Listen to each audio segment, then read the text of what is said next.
The Clean Power Hour is brought to you by CPS America, the maker of North America's #1 three-phase string inverter, with over 6 gigawatts shipped in the U.S. The CPS America product lineup includes three-phase string inverters ranging from 25 to 275 kW. Their flagship inverter, the CPS 250-275, is designed to work with solar plants ranging from 2 megawatts to 2 gigawatts. The 250-275 pairs well with CPS America's exceptional data communication, controls, and energy storage solutions. Go to chintpowersystems.com to find out more. With our cloud models, at night we are running a digital twin, and even on like a residential basis, because we know the design of your system. Every module that's in there, we can look at the weather data, and we can do, for Tim's home, we'll do a generation curve based on the digital twin, and we can look at a consumption expectation based on historical data. And then that ties into how you charge and discharge your battery. Are you speeding the energy transition? Here at the Clean Power Hour, our hosts Tim Montague and John Weaver bring you the best in solar, batteries, and clean technologies every week. Want to go deeper into decarbonization? We do too. We're here to help you understand and command the commercial, residential, and utility solar, wind, and storage industries. So let's get to it. Together we can speed the energy transition. Today on the Clean Power Hour, one of the most storied companies in solar technology. My guest today is Chris Thompson. He is the Vice President of Product for SolarEdge. Welcome to the show. Tim, thanks for having me this morning. Great to see you. The Clean Power Hour is brought to you by Dynawatts. If you're a solar PV asset manager or performance engineer, you need better data and better business intelligence. With Dynawatts' digital twin benchmarking technology, you get more accurate, efficient, and faster performance measurement results. The 4th generation Dino recently completed a technical review by DNV. You can download the report at dynawatts.com. That's DENOWATTS.com. Now back to the show. This is honestly a tremendous honor and an interview that I've thought long and hard about doing. You're new to me and you're fairly new to SolarEdge, but you're an OG in the industry, Chris. So would love to hear a little bit about your backstory. How did you get interested in clean energy? Sure. So joined the company 3 years ago, but really all my life had an interest in electrical power systems. Not really sure why. Even as a young child, I remember finding the topic super fascinating. And, went to college in the 90s and really started in the industry doing power systems for data centers. So I was with a company that did uninterruptible power supplies. So we built out data centers. It was kind of in the 90s. A company at the time called American Power Conversion, later acquired by Schneider Electric, one of the big conglomerates in the industry. And it really spent the first 10 to 15 years of my career more on the data center side. All power conversion systems, very, very similar technically to solar inverters. All these systems had batteries and backup, so I've kind of started working in batteries, 30 years ago, mostly lead acid, data center applications. And then, over time, it just evolved. Solar became really interesting and really stepped into the renewables industry. About 2001, I joined a venture capital firm, which was an early investor in some solar startup companies, fuel cell companies, a battery company called A123, that we took public. So it's been a long time. It's been a very interesting ride. I've heard that name A123. Are they still around? Well, yes and no. So we originally invested in them. They went public. Okay. As a battery company. So one of the original investors of lithium iron phosphate is Professor Yetming Chang out of MIT. Super interesting company at the time, and they went public. In 2008, it was maybe the first battery company unicorn, and certainly ahead of their time. But as can be the case with any battery company, they had some fires and some failure issues, and then they went bankrupt a few years later. Now they were bought out of bankruptcy, and they actually have a booth downstairs, and so they're still around. But I think some of the original IP is owned by the new A123, but it's not certainly not once what it was. And I can't say it was all successful, but it certainly taught me a lesson on being super careful with batteries. So give us a little more of the arc of your career, though. You were a venture capitalist for how long? I did that for about 4 years. Okay. Yep. And then and then I went back into industry. So if for people who've been around for a while, there's a company called Xantrex. So I left there. I moved up to Canada. It was a Canadian company. We did a lot of residential solar inverters. This was back, we were competing with SMA, Fronius at the time, so the early 2000s. And I would say, like, several companies, so that company, interestingly, was also acquired by Schneider Electric. But a lot of those original companies, they didn't really follow the trend to MLPE, I would say. So the industry evolved. And there were some companies who I think stuck their head in the sand and maybe denied it. And I remember even when I was at Xantrix at that time, I was the VP of engineering, and I kind of thought, at least I thought microinverters were a little crazy, because I thought, solar modules get really hot. Why would you put an entire power conversion unit up on the roof? But then for safety reasons, obviously module level power electronics became very relevant and very important. And many of the incumbents at that time, their market share completely faded away. So all those incumbents really paid the price. Do you know the origin story of the MLPE at SolarEdge? Like, they're way ahead of the curve there. Yeah. And obviously it's a technology that's very useful for rapid shutdown, for monitoring, module level. You can see, that's one of the cool things about the SolarEdge system in general, is you can look at on your smart device and see what's working and what's not in real time, and that's really valuable. Yeah. Okay, so you bring up a couple of good points. So I would say the origin story for SolarEdge is super interesting, and as with a lot of Israeli companies, is a group of gentlemen who were in the military together, had a really tight bond with one another, and also happened to have like a certain diversity of skill sets in terms of they're like some really interesting engineers in leadership and sales skills and things like that, and they originated the company. But I think what's interesting is they came up with the architecture. Sometimes people from outside of the industry, they can kind of come up with approaches that insiders maybe wouldn't have come up with. So me, I would even say, like, as an insider, I might not have come up with that approach because my thinking was probably too linear and too conventional with what the industry had always done. And they came out of the industry, from outside of the industry at the time, and then they came up with an architecture that made a lot of sense. Now, I don't know if that point they were thinking like, it's going to be all about safety, because they were thinking of a few things. When you think about that optimizer, so you brought up one really good point. So this data. We have right now about 130 million optimizers around the world. And I'll give you like an example of that. So it was really hot this summer, right? People say, in August it's crazy hot. And so I thought to myself, I wonder how hot the rooftops are in Arizona, right? So guess what? We pulled up the portal, and I found like 100,000 data points across Arizona. And I can tell you how hot the roofs get in Arizona. And how hot is that? I'm just curious. 70 to 75 degrees Celsius every day. Yeah. And right? what is that in Fahrenheit? I don't even go that high. We tend to stop at like 40 and 50, like 122. I start falling up. Yeah, it's like 140 though, isn't it? It's crazy. Oh hot. no, it's much higher than that. Oh, it is? Yeah, it's much higher than that. Okay. So if 50, I think it's even higher than that. But what you get into is when you think about the mission profile for what you're going onto on the rooftop, right? You get to see that data. So when they thought about it, so I think one side you get the data, so we can see these things, and and part of it was a curiosity, but part of it was to say what is the mission profile of our equipment, because some equipment is made for like 60, 65, like even microinverters are often made for 60, 65 degrees C, and when rooftops start getting really higher, then you start having failures. Well, they'll just stop working, right? I mean, won't they like shut themselves off at a certain point so that they don't get damaged? Or so I'm not coming from a microinverter company, so I can't comment on like exactly what their failure mode. But typically, a product stops working. But it also tells you about like what it's designed for. Like it probably impacts the lifetime of the product as well. But as a temporary measure, it probably turns off. But either way, we would consider that a failure of operation. But is there some first principles element to a power electronic versus a microinverter? In the greater scheme of things, like it's apples and oranges in a way. But is there a reason why SolarEdge doesn't make microinverters? Yes. Yeah. So getting back, I'll tie that in. So when we talked about like the origin story, so when they looked at it, so I think they saw a few things that would be good with this architecture. So one is the safety, and that's you get to do the rapid shutdown. And later on, safety became very important. But I think when they started the company, I don't know if they realized at that point how important safety was. But it obviously was very important. And then you have the data that we talked about. So you get the data, and even with some of the new products, like we're now measuring the temperature of even the connectors.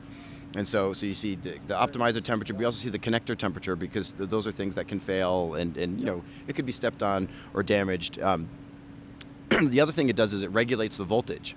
And so when you have the voltage regulated, that means the inverter can run in a super efficient way. So our inverters are the most efficient in the world, 99%, and they've been that way for a while. And one of the reasons they can be so efficient is because when you regulate the voltage, you get like a perfect modulation index on your inverter. And so, of course, our efficiency is 99%, and that's a weighted average. So they take that average by measuring it at 7 different load factors, 3 different voltage levels, and you actually measure every test in triplicate, and of course you do it at a third party, and you get a third party witness, and then they average it. And so it actually means, if your CEC efficiency is 99%, it means sometimes you're above, sometimes you're below, and it's averaging 99%. So you get really high efficiency out of it. So the alternative approach is say, okay, let's keep the whole inverter up there. But a whole inverter has a lot of parts. And the more parts you put up there, the more difficult it gets to make it be reliable. And so when you think about temperature, so, it goes back, but a century ago, there was this, scientist, Mr. Arrhenius, and most reliability has to do with what we call the Arrhenius equations. That's an exponential. So, which basically means as your temperature goes up, it gets exponentially more difficult to make it reliable. And so when you look at the SolarEdge approach, we put very, very few components on the roof. And that's why we can make the optimizers be incredibly, incredibly efficient. And that's why an optimizer can run at 85. Fine, whereas a microinverter may want to run at 65, which actually is a very relevant temperature difference when you're thinking about Arizona. Yeah, you want to use it in Massachusetts, it may not be so relevant, but we have a few hot states: Arizona, Texas, Florida. Yeah, these are relevant markets, and getting hotter. So that's the interesting thing. I mean, it's so hot in Arizona that they do installations at night, which is logical, but crazy to think about from a workforce perspective. Average rooftop is 30 degrees Celsius over ambient. That is very, very hot, dangerously hot. And you probably know, I know you're very experienced on the EPC side, but when it comes to safety issues, the most dangerous thing by far is just getting on the roof. Like roofing is a very dangerous profession. So any more work you can do on the ground is safer than being in there, especially when you're carrying a module, something that could be heavy. The Clean Power Hour is brought to you by CPS America, the maker of North America's #1 3-phase string inverter, with over 6 gigawatts shipped in the U.S. The CPS America product lineup includes 3-phase string inverters ranging from 25 to 275 kW. Their flagship inverter, the CPS 250-275, is designed to work with solar plants ranging from 2 megawatts to 2 gigawatts. The 250-275 pairs well with CPS America's exceptional data communication, controls, and energy storage solutions. Go to chintpowersystems.com to find out more. So what's going on at SolarEdge, bigger picture? What is new and exciting? What are you guys chatting your customers up about? I was in your booth briefly this morning. I saw that you have a 333? 330, yep. 330 kW, which frankly, all of the inverter makers that I'm aware of are really going after that space. And that's useful for small utility and even large utility, frankly. We call this central to string. And in Europe, 90% of utility solar is using string inverters now. We're just lagging a little bit behind, I think, like many aspects of clean energy, frankly, which is always, a little confusing to me. We invented this stuff, certainly the modern solar module, but we weren't the first to, take it mainstream. Sure. Yeah. So what's going on at SolarEdge that you really want to talk about? Yeah, so there are a few interesting areas. So I would say if you look at the expansion of the company, we're expanding in a few different ways. So one is in power classes. So the power classes, you'll see that we've got the 330 kW over there. That is still a DC optimized solution. And so I think that'll be a really good product for community solar. And with it being a DC optimized solution, you kind of get those benefits where you have an undulating terrain, or you want to vary your string sizes or get extra length on your strings. And so that's an attribute that works whether you're on a residential rooftop, if you work on a commercial rooftop, where the shape is not perfect and rectilinear. And I think when you bring up the differences between the U.S. and Europe, that is one of the differences. I spent a few years at First Solar, and we did a lot of stuff in deserts, and you can make things perfectly square and perfectly rectangular. Luckily Europe doesn't have too many gigantic deserts. And so the string inverters offer that benefit in general, and of course if you do an optimized string inverter, you kind of get those benefits of savings on the BOS, and you get the savings. When we look at savings of optimization, any time there's lack of homogeneity in the array, you get the benefits. So that could be you get shadowing. When you look at utility scale, it tends to be like soiling. Like you get a big array, sometimes the edges near like a dirt road, you get soiling on it. The other interesting thing is bifacial modules. So we've done some interesting analysis on bifacial modules because we get the optimizers and we can see. And the albedo effect, which is the backside radiation of a bifacial module, it's very non-uniform. It changes under the most minute conditions, like whether you have grass that's brown or grass that's green. So it changes during the year. And we see things when you have modules that are higher above the ground, they get more albedo effect, which is kind of what you would expect intuitively. Sure. When modules are lower to the ground, they get less. When modules are on the outer edges of array, they get a little bit more sun coming in from the sides, you get more albedo effect. So all of those things, we can capture those like module to module variances, where if you got a long singular string and you've got some corners or edges that are producing more power, if you just string them all together, you're going to have that conventional effect of the weaker module is going to limit the current on that string. So we get those benefits. The other thing I would say is not just in power class. If you look across the platforms, you're going to see a lot more software. And the software in the different power classes is doing different things. But I would say we are really moving into an environment where the differences between vendors is more to do with software. So, for example, on commercial rooftops, we've got an investment in a really tight partnership with a company called Wevo, and they do charge station management systems. And so you can think about something where you have like a converged infrastructure from like a monitoring control platform. So, a lot of workplaces, you're going to have charging at work. If everyone comes to work and starts charging, what's going to happen? You can get a demand charge. So now you can easily link things like your rooftop PV production to your EV charging. So those are synchronized. So if you have a lot of sun, you do a lot of charging. If the sun goes behind a cloud, you bring down the charging. So you can manage demand charges, you can manage your EV charging capacity, and you synchronize that basically with your PV production. And are you suggesting, though, that that's like an out-of-the-box solution that SolarEdge is offering now for commercial? Yeah. So right now, I would say, like, if you look at the solution, it's not going to be we can offer that solution. It's not a fully converged platform, but that's the process of what we're going through is migrating that to a converged platform. Okay. And so we also did another software acquisition. That's actually a company in the UK, but come by and take a look at them in the booth. They get really deeply involved with energy management in buildings, energy analytics. So if you want to think about things like controlling heating and cooling, chilling, I saw like really interesting data, like, managing demand charges by changing the set point in a freezer, by like, half a degree or something. So you can kind of manage the demand charge curve throughout the day. And what is the name of that company? It's something called HARK. Sorry? Something called HARK. HARK? HARK, H-A-R-K. Yep. Okay. Yeah. Small software company out of the UK, but cool. Very powerful, very interesting platform. And so you can kind of see like you get the rich data from the optimizers in addition to general PV, and then you can tie that into these other software things because increasingly like the world is becoming electrified. And so, in the home, it's EV charging. Even at workplace, it's EV charging. We're seeing more heat pumps. And so the better we are able to manage all of those loads, because we have good visibility to production and we have good visibility to even consumption. And so with our cloud models, at night we are running a digital twin, and even on like a residential basis, because we know the design of your system. Every module that's in there, we can look at the weather data, and we can do, for Tim's home, we'll do a generation curve based on the digital twin, and we can look at a consumption expectation based on historical data. And then that ties into how you charge and discharge your battery.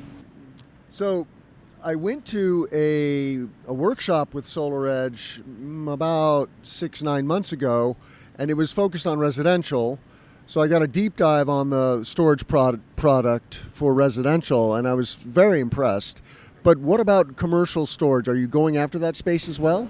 So we don't have a product right now for commercial storage. Okay. We're working on it, so I'll hold off on making any announcements on the commercial storage for now. Because, I mean, what you're talking about with this, energy modeling and demand response, right, is the future for sure, yes, right? Yes. And it's really de rigueur in industrial settings. They're already doing some form of this in most buildings, but it's about bringing it together, right, and having kind of an all-in-one seamless wraparound. Yeah, that's where the software comes together. So the interesting thing that really, in my mind, was a step function in changing the industry was NEM 3, several months ago. And so, a lot of us know kind of what happened with NEM 3.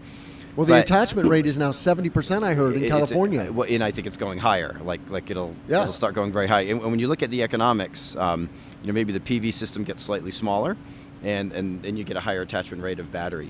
But so there's a couple of things on NEM 3. NEM 3, in my mind, I have never seen price signaling in the energy industry be so strong. And what I mean by that is when they don't want the electricity, they turn the value all the way down. You're producing solar in the middle of the day, you get paid next to nothing, like a penny. But in September, like this month right now, they haven't got caught up on their billing, but when the billing gets all caught up for NEM 3, they are paying like close to 10x, like $2 to $3. Normally we measure kilowatt hours in cents, not dollars. So we're looking at $2 to $3 per kilowatt hour. So they're saying when they want it, they will pay generously for it. When they don't want it, they basically will pay you nothing. What was interesting, so we have a very sophisticated solution for NEM 3, but it really started in Europe. California has high energy prices, but generally in the U.S., I think we're pretty lucky on a global basis in terms of energy costs. And when we look at batteries, particularly at the residential basis, in North America, it's generally been about backup and security, not about economics. Now, batteries have been about economics in Europe, but particularly, with the origination of conflict in Ukraine, prices really went up. Germany shut down a lot of nuclear power plants, getting gas from Russia. So, right, things get complicated very fast, but we saw rates go up. So the solutions that we developed for Europe really got us in place for NEM 3.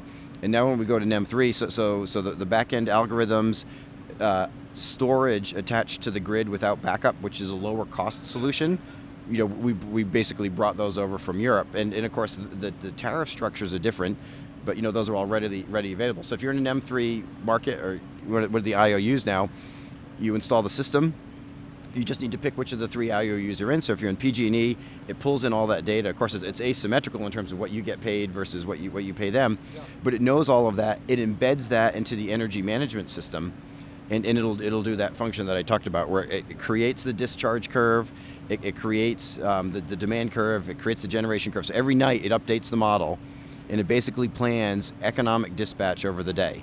And so it can do some clever things where it may say, okay, we're going to discharge the battery in the morning because I'm expecting Tim's going to go to work.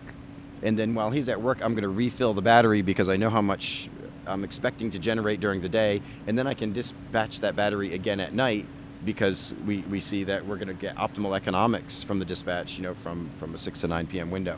So it'll run all of that at night. But that is more and more tied in. So I think from a hardware solution, we're more getting to the value of the integrated solution. So not having a battery vendor for the battery, a solar vendor for solar, and even like a load control vendor for load control.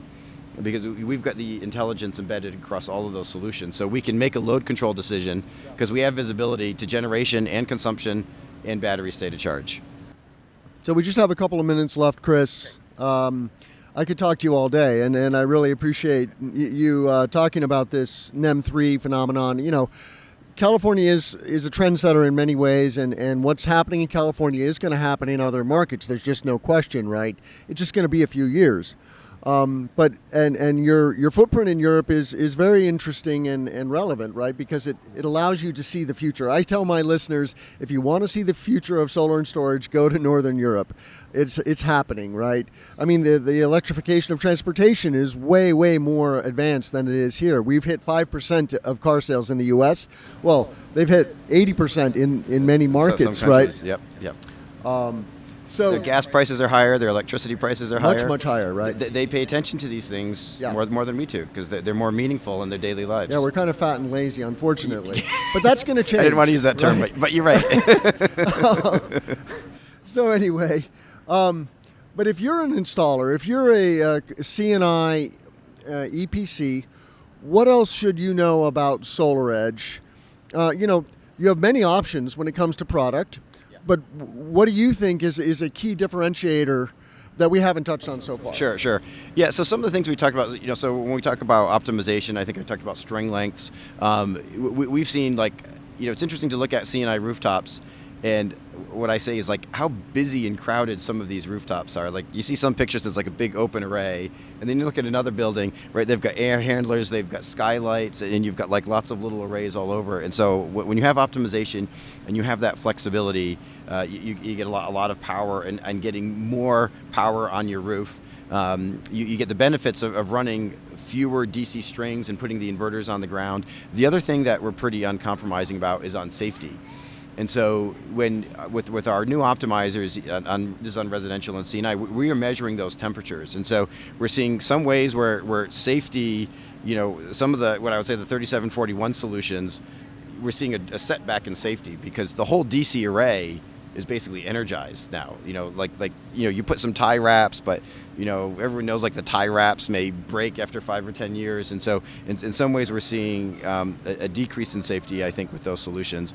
We're pushing it the other way. We are measuring the temperature of every connector. So that whole roof is now covered in a net of temperature sensors, that detects and makes it so we're making things even safer on the rooftop. So you get the incremental energy harvest, but we're pushing safety to higher standards than they've ever been. The Clean Power Hour is brought to you by DinoWatts. If you're a solar PV asset manager or performance engineer, you need better data and better business intelligence. With DinoWatts digital twin benchmarking technology, you get more accurate, efficient, and faster performance measurement results. The 4th generation Dino recently completed a technical review by DNV. You can download the report at dinowatts.com. That's DENOWATTS.com. Now back to the show. Well, check out all of our content at cleanpowerhour.com. Give us a rating and a review on Apple and Spotify. That's the best thing you can do to help the show and to help others find the show. Check out our YouTube channel. Subscribe to the channel. We're dropping 2 videos a week. And please reach out to me on LinkedIn. I love connecting with my listeners. And you can also contact me through the website, cleanpowerhour.com. With that, Chris, how can our listeners reach you? Well, if you're here at the show at RE Plus, it's the last day. Come by and say hi. Otherwise, find us on LinkedIn or find us on the web. Awesome. I want to thank Chris Thompson, VP of Product for SolarEdge, coming on the show. Let's grow solar and storage. I'm Tim Montague. Hey, listeners. This is Tim. I want to give a shout out to all of you. I do this for you twice a week. Thank you for being here. Thank you for giving us your time. I really appreciate you and what you're all about. You are part and parcel of the energy transition, whether you're an energy professional today or an aspiring energy professional. So thank you.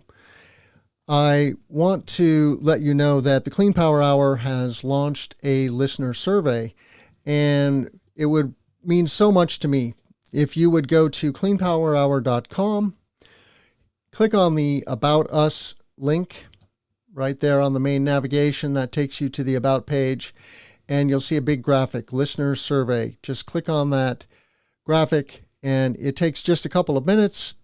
If you fill out the survey, I will send you a lovely baseball cap with our logo on it. The other thing I want our listeners to know is that this podcast is made possible by corporate sponsors. We have 2 wonderful sponsors today, Chin Power Systems, the leading three-phase string inverter manufacturer in North America, and Dynawatts, a performance monitoring platform for utility-scale solar. So check out CPS America and Dynawatts. But we are very actively looking for additional support to make this show work. And you see here our media kit with all the sponsor benefits and statistics about the show. You know, we're dropping 2 episodes a week. We have now over 320,000 downloads on YouTube, and we're getting about 45,000 downloads per month. So this is a great way to bring your brand to our listeners, and our listeners are decision makers in clean energy. This includes project executives, engineers, finance, project management, and many other professionals who are making decisions about and developing, designing, installing, and making possible clean energy projects. So check out cleanpowerhour.com, both our listener survey on the About Us and our media kit, and become a sponsor today. Thank you so much. Let's grow solar and storage. The Clean Power Hour is brought to you by CPS America, the maker of North America's #1 three-phase string inverter, with over 6 gigawatts shipped in the U.S. The CPS America product lineup includes three-phase string inverters ranging from 25 to 275 kW. Their flagship inverter, the CPS 250-275, is designed to work with solar plants ranging from 2 megawatts to 2 gigawatts. The 250-275 pairs well with CPS America's exceptional data communication, controls, and energy storage solutions. Go to chintpowersystems.com to find out more.